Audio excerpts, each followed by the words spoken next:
Management and strategy consultants are paid to help solve business problems. Over the past 30 years, the Context Network has assembled top talent and expertise to help agribusinesses navigate a constantly changing environment. It's very rare that we only bring one mindset to a project or one expert to a project, because the collision of thoughts and ideas is actually where newfound ideas and innovative things are found. You've got to have the diversity of thought in order to generate really meaningful ideas for anybody. Christian Guffy is a partner at the Context Network. He joins us to share how the firm operates, how they find and keep top talent, what it's like to scale a client services firm in agriculture, and what's changing in the industry today. Our food security, especially in the Western world, has been outstanding because the incentive system was largely tied to quantity of production.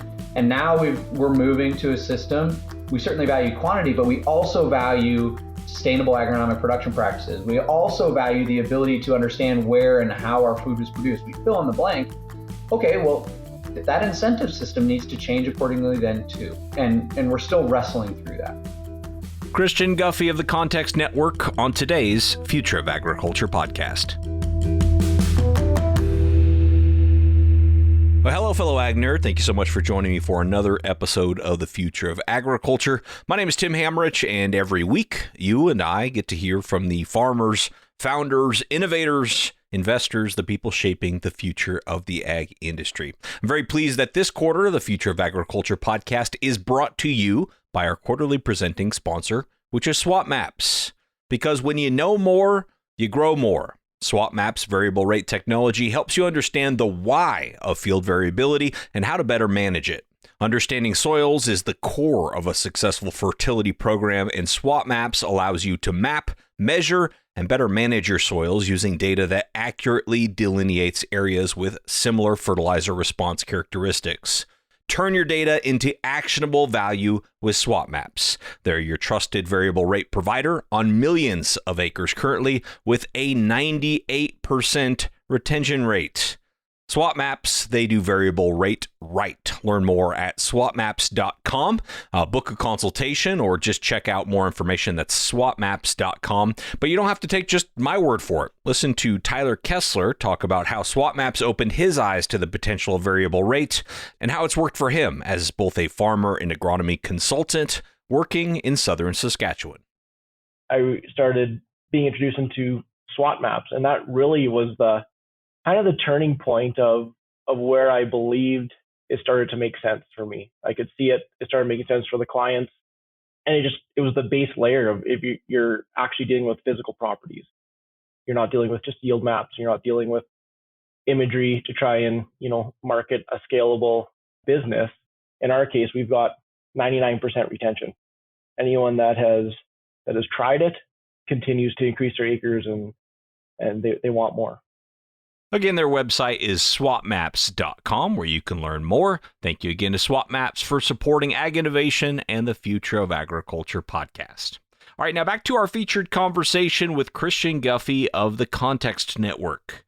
I wanted to bring Christian on the show to talk about talent and about growing a client services firm. I think both of those are interesting and important topics that I really haven't done a great job of covering here on the show. In client services, which is the business I'm in, so this is kind of selfish with the consulting that I do, all you have to sell is your talent, is your expertise, is your capabilities. So finding ways to recruit, retain, and develop talent is extremely important.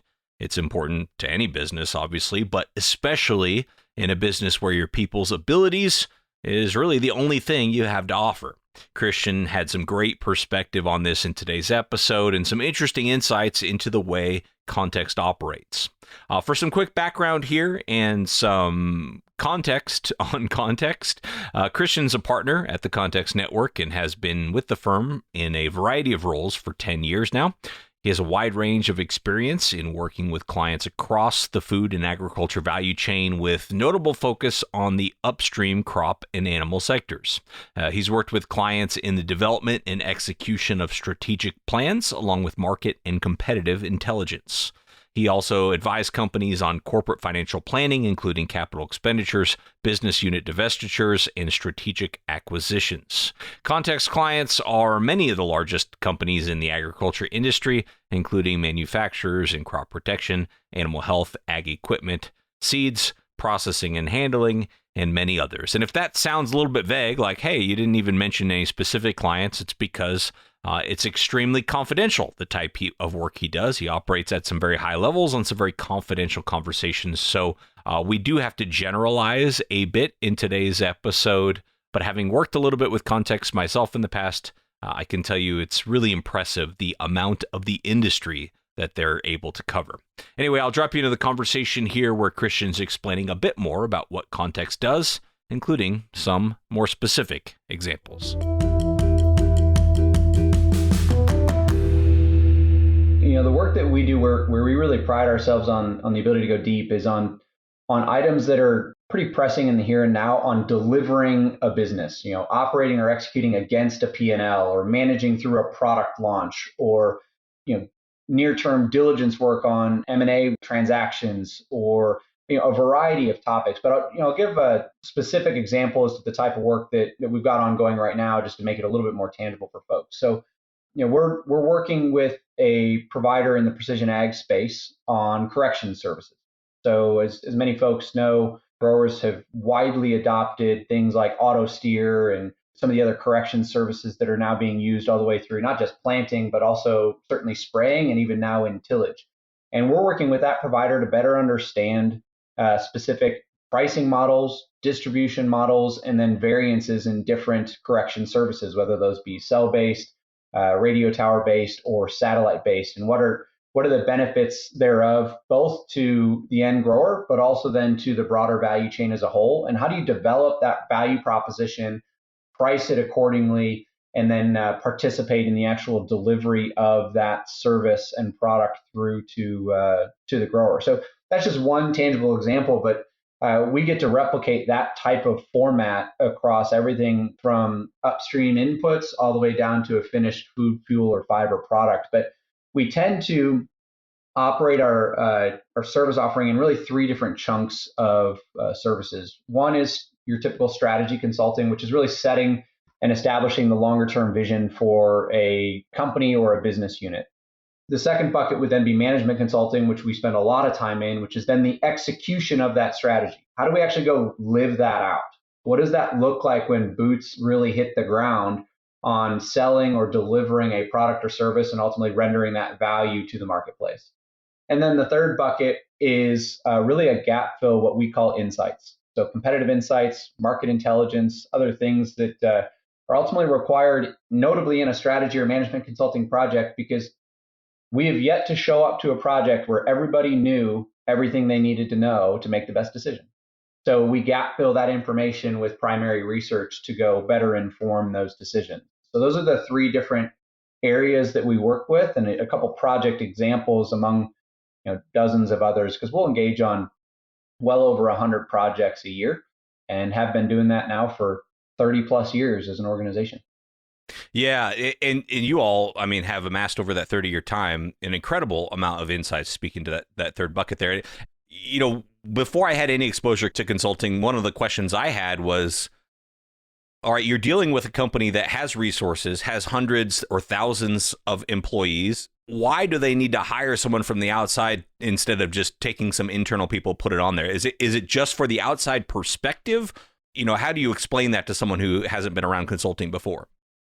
So we tend to be pulled in a couple different ways. There are times when our clients occasionally just need additional horsepower. When everybody's running hard and you've got a number of individuals that say, hey, we've got to tackle an issue that came up, and we got a bit of a fire drill that we need to run, and they already have full-time jobs. Hey, we just need additional horsepower. So let's call in some additional resources and help tackle some things.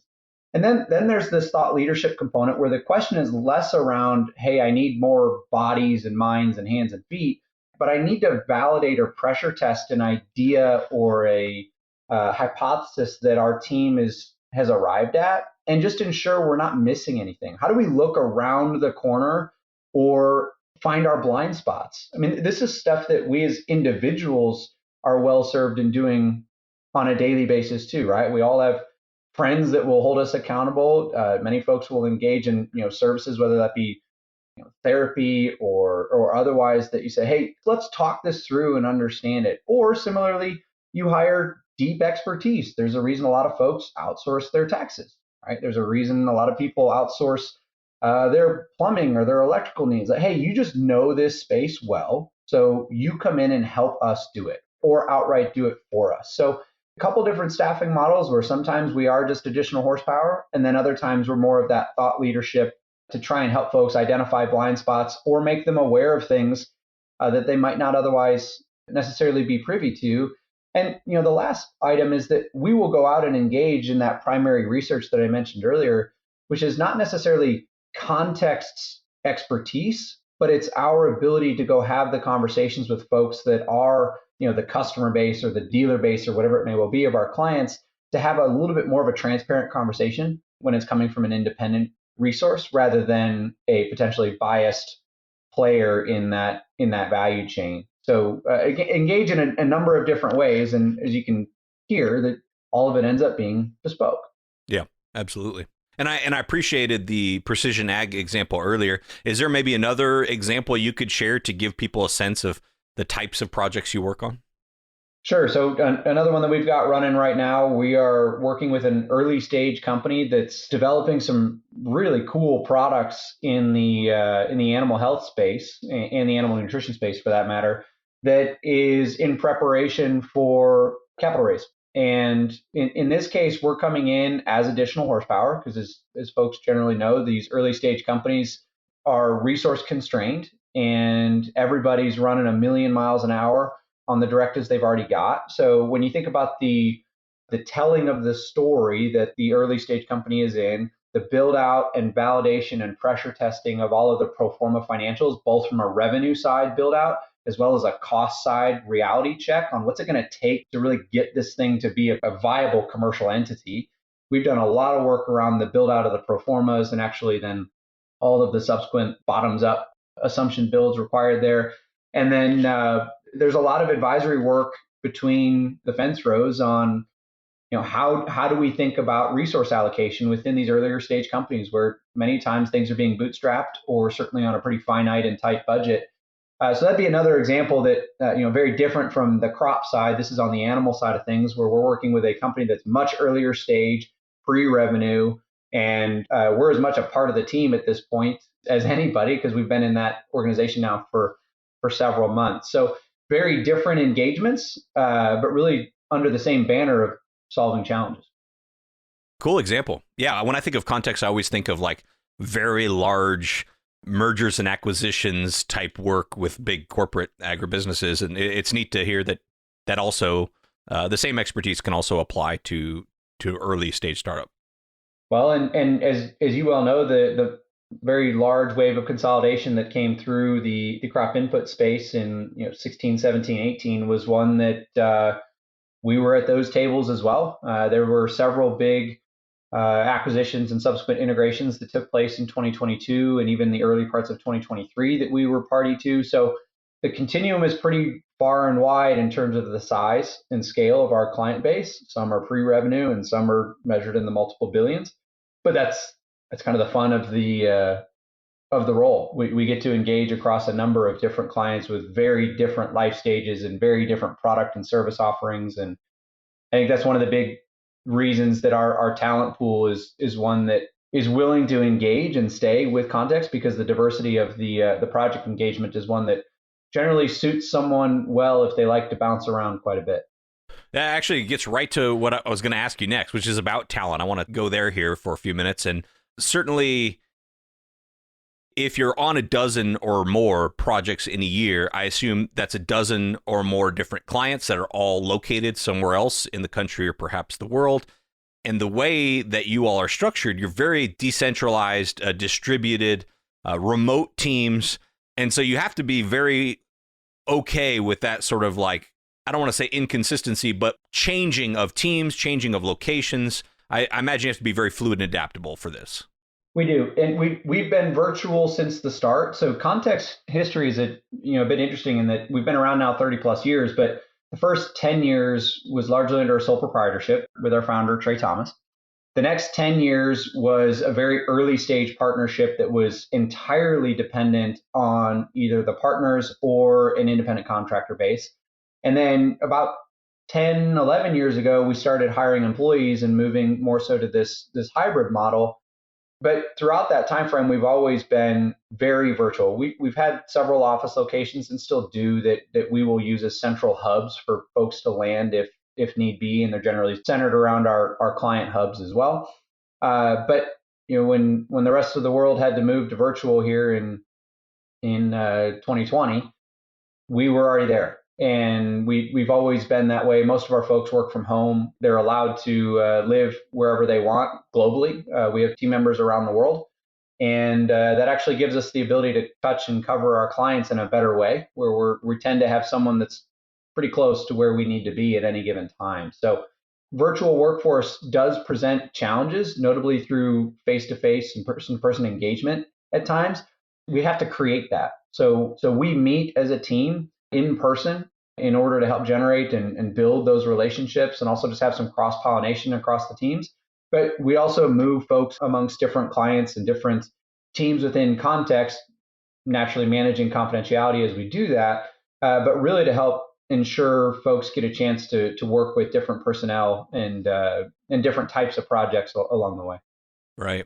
And so, I mean, obviously the ability and the passion for solving business problems is going to be foundational to the right person. Also, the desire for this kind of rapid change of pace, I imagine fair amount of travel. A lot of times you'll hear this trope in ag, which is like, oh, if you want to know anything about food, you should just ask a farmer. And I actually push back against that a little bit and say, if you want to know anything that happens on a farm, absolutely, you should talk to a farmer. But there's a whole lot of food and agriculture that actually happens off farm. So if you want to know about, grain merchandising, you should probably ask a grain merchandiser. If you want to know about soy processing, you should probably ask somebody who's involved in soy processing. To your point, nobody is an expert all the way from, inputs to farm to fork and all the way through. So for you, how important is it that the people that are on your team, since what you have to sell is expertise, are coming in with legacy ag expertise? Because if I remember right, you didn't come from a farm, right? Yeah, so this is a topic area that I've got quite a bit of passion around, because my background is different from many in this space at this point. And I did not come from an agricultural background, in that when I say that, I didn't grow up on a farm is what I'm talking about. And I will never forget many of the initial conversations that I had actually prior to joining Context. I was with another ag consulting firm for a couple of years. That so often in the meetings that we would have with clients and whatnot, you naturally get through introductions, and the age-old question would inevitably come forward, which is, where's the family farm? And this wasn't that long ago. I mean, we're talking 12, 13 years ago. And I always felt inadequate in my answer to that question because, well, I didn't have one. And my thought at the moment was really one of, hey, that seems a little short-sighted on not so much the question, but the reaction. The reaction that folks would tend to have when the answer was, hey, I didn't grow up on the farm, or what they hear is, you don't have any mud on your boots and you don't know what you're doing. And what I wanted to oftentimes say in reaction to that is, well, hold on a minute. This value chain, to your point, Tim, is massive and has many different sectors. And how many people walk into any other industry and have that type of reaction? Be it real estate, be it banking, be it consumer packaged goods, you name it, right? There is no where's the family farm question for these other industries, because people learn those industries and they ultimately can build a very successful and impactful career set just by learning the industry. And the ag industry as a whole, if you really had a prerequisite for employment based on who's on the farm, you immediately, in the US at least, are relegated to 1% of the workforce. And in an environment where the ag industry is facing a mounting set of challenges, whether it's feeding more people on fewer resources in a more sustainable way. We can fill in the blank on all the things that the ag industry is continuing to push into. And immediately we're going to say we won't touch 99% of the workforce felt like the wrong answer. Now, I say that in that the industry over the last 12, 13 years has really changed, in my view, on that question. That question's still there in a lot of environments, but people's reaction to it is quite different. Where most of the time, folks now, if you walk into especially a multinational, large client base, a huge majority of the folks that now work there didn't actually grow up on the family farm, and there are pros and cons to that, right? There needs to be the understanding and of what it means to have mud on your boots.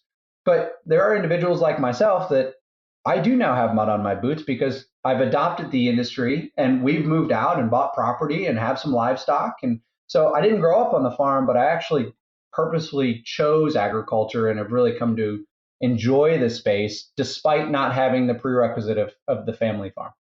Yeah. And you're not saying this, but I'll say it, like, it's a bit of a lazy proxy to determine whether someone's credible or not, right? It's like, 40 years ago, did you get up and do chores on a farm is not a really good proxy for, like, how can you help me today? I don't think. And I know for you, you have a challenge of keeping top tier talent on your team.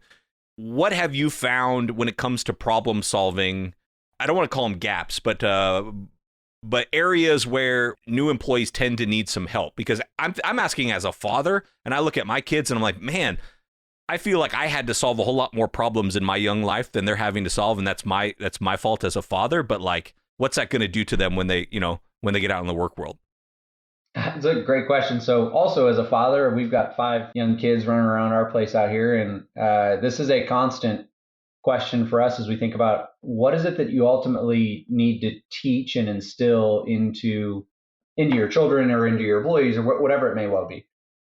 The thing that we value the most is actually less around specific knowledge and more around your ability and willingness to go learn new things, to go challenge yourself, to work hard, to show up on time, to be communicative.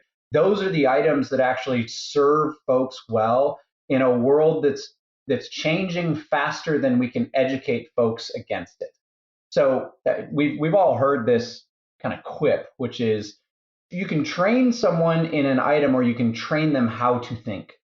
And in a world where 10 years, 20 years, 30 years from now, which my young kids will be in the thick of their career at that point, their roles may well not exist today, but being willing to learn, self-taught, highly communicative, showing up on time, working hard, those things will still be core competencies for any employee.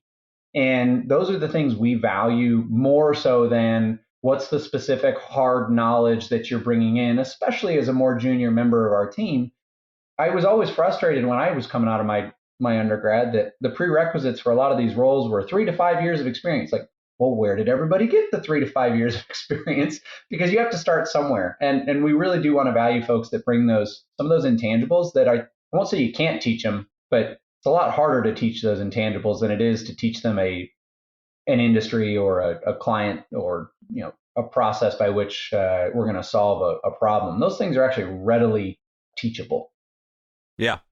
And that question was more specifically geared towards the skill set, but what about the culture as far as what have you learned about remote work? I think a lot of companies are wrestling with this now. Like, hey, we went remote and I don't know that it works so well.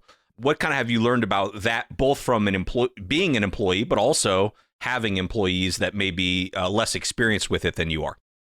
Yeah, the hybrid model is one that we don't necessarily have to build ourselves, because so often we're traveling on site to clients where even though context doesn't have the physical office locations in most of these cities, when we're traveling to a client, we're inherently face to face.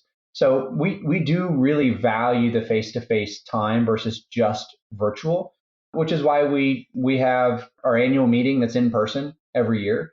Actually, for this year in 2024, one of the things that we're rolling out are what we call office hours, where we are going to aggregate and bring our employee-based team together at least twice a year in person for 2 different weeks.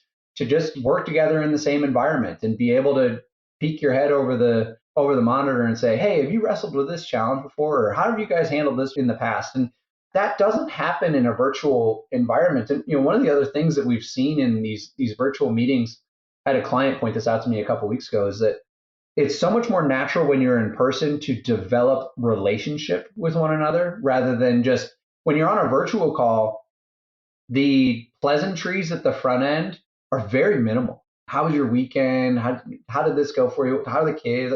That doesn't happen like it does in person, where you just naturally sit down and have kind of a conversation before you get into the thick of the meeting. And we've had to build into relationship building within our team members so that when you do show up and you're working pretty late at night on a really hard project and you're tired and things might not be going all that well, like relationship matters. You're going to have to build into folks' willingness to work with one another. So the virtual workplace leaves some things to be desired for as much wonder as it brings on, live wherever you want, a lot of flexibility on your work schedule. You got to make sure you don't have these other pitfalls on the backside of that as well. Right. Well, you talked about 1% of the population being involved in agriculture, so it would be silly for context to say like only the people who grew up on a farm could work for us, because you automatically get rid of 99%. But similarly, the type of person who's going to be right and qualified and capable for this work is also got to be a pretty small percent of the population, would be my guess. How do you make sure within that you still attract sort of diversity of thought? How do you think about that? And how do you make sure that happens so that we don't end up in these patterns of like, what got us here won't get us there, and we don't quite know how to think any differently? Yeah, so we recruit. If you look just at least on the employee side of things, we recruit from a number of different places in different folks' careers. We've got everybody from fresh out of undergrad or fresh out of grad school through to 10, 15 plus years established in a career. So we've got 5 different employee-based roles, from more junior to more senior. And we've got folks that we purposefully hire from a number of different either sectors or functional areas within the workplace. So, a lot of the team members that we bring have some semblance of experience in agriculture prior to joining Context, unless you're joining as a business analyst in particular. So the diversity of thought is certainly one that is valued. And the other piece that just naturally comes with that is that we have folks stationed all over the country and then all over the world. Even in the same vein, say, let's just call it crop production as a whole.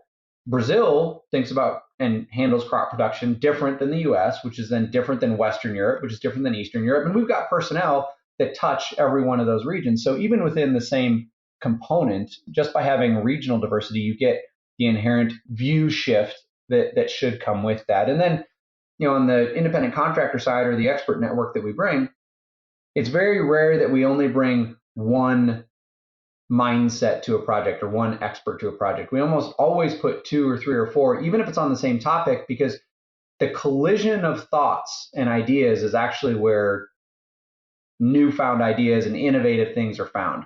One individual as a standalone is really not going to be representative of significant value add. And it's why we always, as Context, show up as a team. It's never an I, it's always a we. You've got to have the diversity of thought in order to generate really meaningful ideas for anybody. Yes. Say more about that. Specifically, how do you foster an environment for innovative thought and for creativity? Because I know you have to be very data driven by the nature of what you do, but that doesn't mean you throw creativity out, right? I think that's got to be just as much a part of it. So how do you elicit that in your people? Yeah, we actually really purposely bring a strong mix of quantitative and qualitative to our projects. Hard data is a invaluable resource for proving out notably historical known points of movement or use or pricing or whatever it may well be. But it isn't always a perfect view of what's going to happen into the future. Trends don't always necessarily continue on into perpetuity. And there is then a need for evaluation and subsequent qualitative expertise that's layered on top of that to help interpret what is the data telling us, and then what are we still seeing as either feedback or input from those that we're trying to serve, whether, again, that's distribution chains, supply chains, customers, doesn't matter. So we really do bring both. I think if you've just got one or the other, you're at risk for missing the whole picture. So as we engage that insights portion of our work that was mentioned earlier, most of the insights that we deliver are actually qualitative in nature. If we're going to go out and conduct, say, interviews, whether that be with growers or feed mills or ag retailers or fill in the blank, we're not going to go out and conduct a statistically significant number of those in the 300-400. We may go conduct a subset of that, that's 30, 40, 50, which is very much directionally accurate to qualitative insights around unmet customer needs or challenge areas in the value chains, things that aren't always data driven, but can ultimately be paired with known and hard data points in order to really get a better view of the totality of what's taking place. Well, as someone who's also trying to grow a client services firm, I can just continue to ask you question after question after question about that. But maybe a good one just to try to summarize some of it is, since I was working with you all to today, you've become a partner. So sometime in the last 5 years or so, you've become a partner. How has your perspective changed on the work and the business? You were already someone who took a lot of ownership in your job and in your company before that. So I know that mentality was always there, but how has your perspective changed as you've looked at this from someone who's really tasked with the future direction of the firm? The piece that I think is critical to the work that we do, and that was something that was instilled into me quite early within context, is the removal of the word I and really transitioning that to the we, in that we always show up as a team, and that team will change and ebb and flow and be bespoke to the specific needs of that project or that client. But we're going to show up well as a team that delivers around the specific needs of that project. We can't just walk in with an individual with a boilerplate off the shelf answer, because the definition of insanity is doing the same thing over and over again. And if we're just going to walk in with the same solution set or idea or feedback, well, you're really not providing value in the long term. You might in the first meeting, you might even still provide some value in the second meeting, but certainly by the third, people are tired of hearing the same thing. And frankly, the world's moving in a fast enough way that by the third meeting, the stuff you may have talked about at the first isn't quite as relevant anymore. So we're walking in with a team, and that team is constantly moving and ebbing and flowing, and one that we are in constant evaluation of internally of, is this the right team? And can we flex around new folks within our network and other folks that are transitioning out? Same within our employee ranks, that as folks are taking jobs, hopefully in industry and with clients, that we're bringing in new talent that continues to elevate the bar, right? You always hire in or recruit in above where you were prior. And over time, you naturally then have the benefits thereof. Well, as you get this vantage point across dozens and dozens of leaders in agribusiness, I'm going to ask you to kind of aggregate what you're hearing out there a little bit for us. What do you see as kind of the big challenges facing our industry in the coming years, and challenges or opportunities? You can take it either way, I suppose, that we should be paying more attention to. Yeah, the one that comes forward time and time again in discussions is really less around a specific issue and more around an underlying disconnect in notably incentives.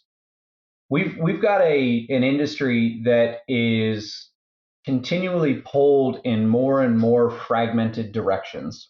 We've got consumers that are demanding an increasing array of tastes and preferences and production methods, and there's room for all of those demands on the consumer side. But we're also then met with the realities of a production system that's inherently tied to notably a quantity-based and then subsequently a quality-based metric system around how much can we produce. And there's a huge disconnect of the incentive systems on the front end of the value chain as there is on the back.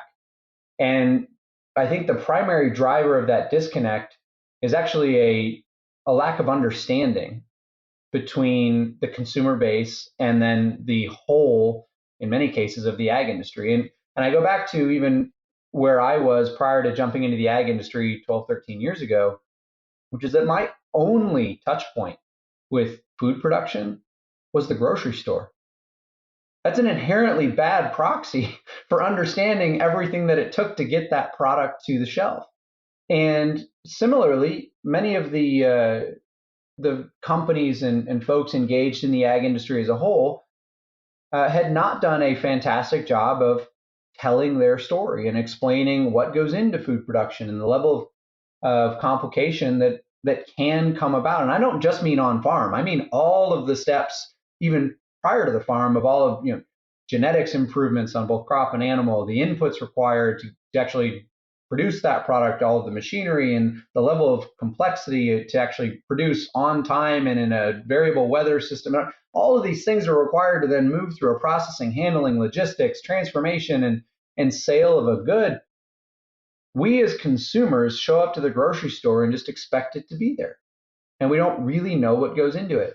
And I think that's been an inherent disconnect then to an incentive system that properly moves the value chain as a whole to the demands of what consumers and or regulators or society as a whole are transitioning to. So I think we've got a long way to go on right sizing how it is we communicate to one another within the value chain and then to the ultimate consumer base, and then aligning the incentives to actually move the industry to the very needs of the marketplace. We haven't done a great job of that historically.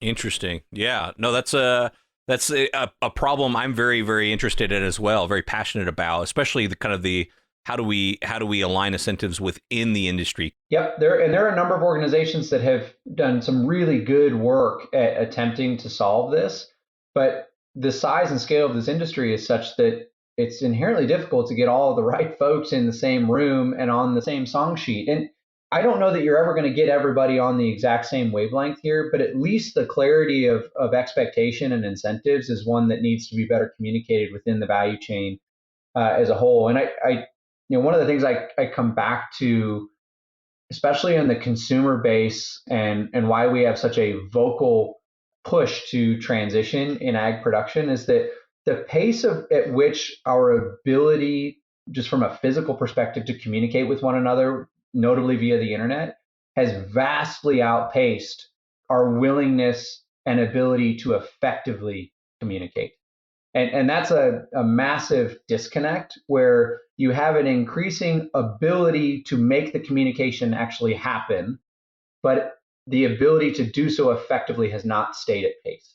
And the industry is, I think, reeling from that very issue, as are a number of things outside of agriculture. But it's one that I think we have tremendous opportunity for growth to better explain to the totality of the value chain and ultimately our consumer base and regulators what it takes to produce a food product and how fast can we move from a legacy production system to perhaps a production system that takes into account different incentives than produce as much as you can with as little as possible, and things like food security. I mean, it's one of the things that we've taken for granted for a long time, is that our food security, especially in the Western world, has been outstanding because the incentive system was largely tied to quantity of production. And now we're moving to a system where we say, hey, we certainly value quantity, but we also value sustainable agronomic production practices. We also value the ability to understand where and how our food is produced. We also value, fill in the blank. Okay, well, that incentive system needs to change accordingly then too. And we're still wrestling through that. Yeah, I mean, that sounds like something we're going to be wrestling through for a long, long time, unless some big changes happen, I guess. But all right, last question, then I will let you go. We talked so much about talent today, and a lot of my questions come from the vantage point, like I said, of someone in the client services industry. If you could give one piece of advice to someone else trying to grow their own sort of client service business, what would be your top advice?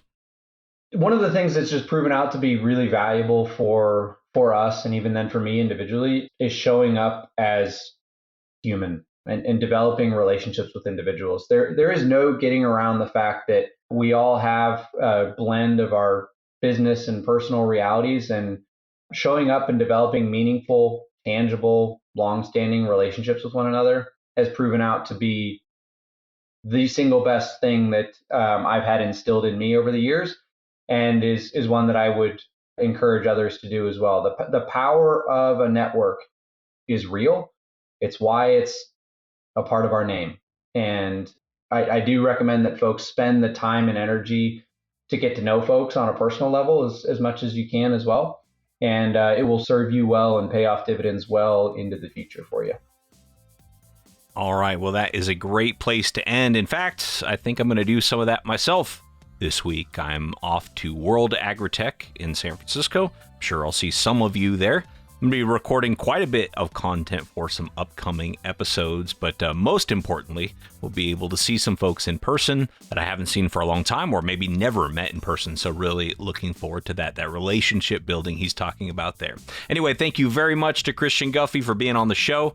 I've had a lot of respect for the people at Context for a long time and the work that they do. So certainly it was great to share some of the Context story and his perspective on the show. If you're interested in learning more about any of the work they do or their projects, just go to their website, which is contextnet.com. As always, I'll include a link for it in the show notes. Thanks so much to our quarterly presenting sponsor this quarter, which is SwapMaps. Learn more about them at swapmaps.com. And last but never least, thank you for your time and your attention. I do not take it lightly. I'll be back next week with another story of ag innovation.